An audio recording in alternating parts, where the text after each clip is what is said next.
राम राम शेतकरी मित्रांनो, काल रात्री आपली पहिली फिल्डिंग झाली होती. अंडाकून आणताना ट्रेमध्ये जो कागद होता त्यावर पहिल्या फिल्डिंगपर्यंत आळ्या होत्या. आपण जो कागद रॅकवरती आथरलेला आहे त्यावर टाकण्याचे काम चालू आहे. अशा प्रकारे ते काम पूर्ण झालेले आहे. त्यानंतर आपण चारा आणण्यासाठी गेलो होतो. चारा आणताना आता थोडा इतीच्या वरती आणावा आणि कवळा आणावा, कारण की आळ्या ह्या छोट्या आहेत. आता चारा आणला आहे आणि तो टाकायचा आहे. चारा हा काळजीपूर्वक टाकावा आणि अशा प्रकारे टाकावा, अन्यथा जास्त घाई गडबड आणि डायरेक्ट फेकून दिला असं जमत नाही. असं जर केलं तर तुमच्या आळ्यांना नुकसान होऊ शकतं. व्हिडिओ फास्ट फॉरवर्ड केला आहे त्यामुळे चारा टाकण्याची स्पीड जास्त आहे.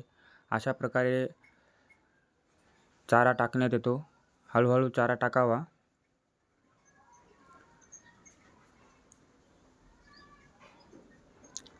अशा प्रकारे आपली दुसरी फिल्डिंग झालेली आहे.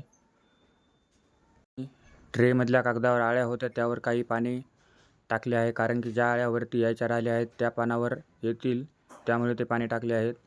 आपला भुईमूग कसा दिसत आहे ते कमेंटमध्ये कळवा. भुईमुगाला खुरपण्याचे काम चालू आहे.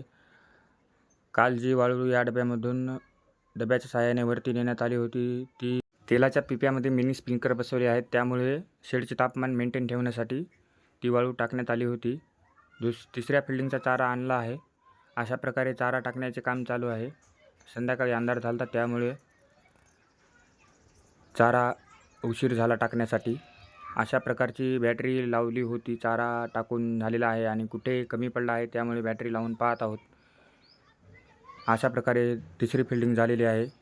व्हिडिओची माहिती आवडल्यास आपल्या चॅनलला सबस्क्राईब करा. व्हिडिओला लाईक आणि कमेंट नक्की करा.